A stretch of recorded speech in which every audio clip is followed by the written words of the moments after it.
Au cœur des échanges entre le Premier ministre, chef de gouvernement de la transition, Raymond Ndong Sima, et les présidents des confédérations patronales du segment PME, la révisitation du Code du marché et des impôts, la parafiscalité ou encore l'organisation des assises économiques.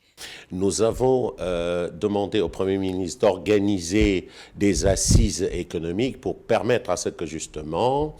en amont par rapport au dialogue qui va se tenir, qu'il y ait des assises économiques qui permettraient véritablement de poser les bases économiques pour relever les défis qui se posent à notre siècle relativement à l'économie gabonaise. Et nous avons également parlé des problèmes de la dette, de cette machine économique que le Gabon voudrait mettre en place et qui permettrait effectivement que les populations se retrouvent par le prisme de l'entreprise. Tout en réitérant que la parafiscalité est illégale, le Premier ministre de la Transition, Raymond Ndong Sima, a expliqué comment le gouvernement devrait régler cette forte demande. Dans tous les pays du monde, il est reconnu que pour la bataille économique que se livrent les États, c'est la petite et moyenne entreprise qui est au centre et au cœur du développement. C'est elle qui crée de la richesse, c'est elle qui crée les emplois et c'est elle qui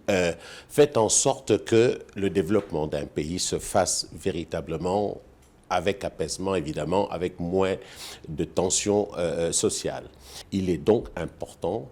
que le Premier ministre, qui nous a également donné des conseils sous cet angle-là, fasse en sorte qu'il porte la voix, celle de l'entreprise gabonaise, lui-même étant du domaine donc économique. Et dans l'attente d'un appui financier conséquent, les petites et moyennes entreprises devraient s'armer de patience pour bénéficier, dans les meilleurs délais, des financements pour une relance effective de l'économie nationale.